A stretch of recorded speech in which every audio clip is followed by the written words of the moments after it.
Hello मित्रांनो, मी सम्यक आज पुन्हा एकदा एक नवीन ब्लॉग घेऊन आलो मित्रांनो.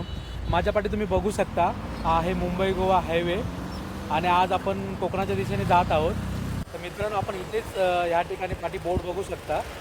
दुरसेत म्हणून पेनजवळ एक गाव आहे. याच्या बाजूला हे माझ्या पाठी तुम्ही बघू शकता, हे काही स्टॉल लागलेत. तर इथे जे भूमिपुत्र आहेत ना, हे काही छोटा व्यवसाय करतात मित्रांनो. तर या ठिकाणी ज्या गावठी भाज्या आहेत आणि जी काही सुकी मच्छी, ड्रायफिश ज्याला बोलतात, ते आपल्या आहेत. आपण बघूया इथे आणि काहीतरी खरेदी करूया मित्रांनो. तर मित्रांनो, हा आहे हायवे.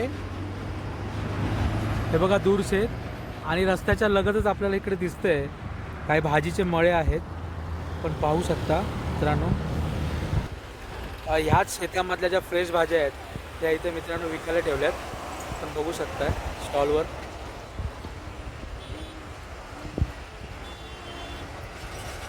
हे बघा मित्रांनो, गावठी वाल. पुढे काही सुक्या मच्छीचे स्टॉलसुद्धा आहेत, बघू शकता. ज्याप्रमाणे मित्रांनो ओली मच्छी लागते त्याप्रमाणे सुकी मच्छी पण इतकी चांगली लागते ना मित्रांनो, टेस्टी असते एकदम.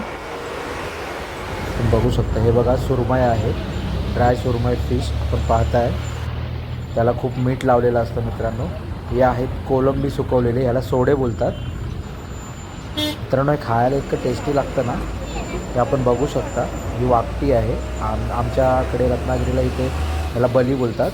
हे वाकडे बोंबील आहेत मित्रांनो. मोठ्या बोंबिलापेक्षा हे छोटे बोंबील अगदी टेस्टी लागतात. ही मांदेली आहे बघा, ड्राय मांदेली पण बघू शकता मित्रांनो.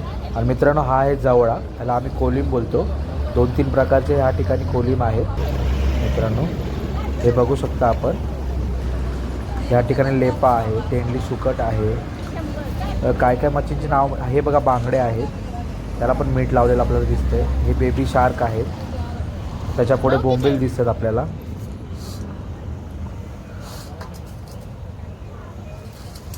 हे कोलंबी दिसते मित्रांनो. मित्रांनो, सुकी मच्छी आहे ना, रोस्ट करून पण मित्रांनो चांगली लागते. हा बघा रायगडचा सफेद कांदा. आणि हे बघा जमिनीखालचे कंदमुळे आहेत, रताळा आहे, सुरण आहे. याचं नाव मला माहिती नाही आहे. बघू शकता इकडे भाज्या पण आपल्याला दिसत आहेत. ही बघा चवळी, त्याच्या बाजूला गावठी केळी आहेत मित्रांनो, इलायची गावठी केळी.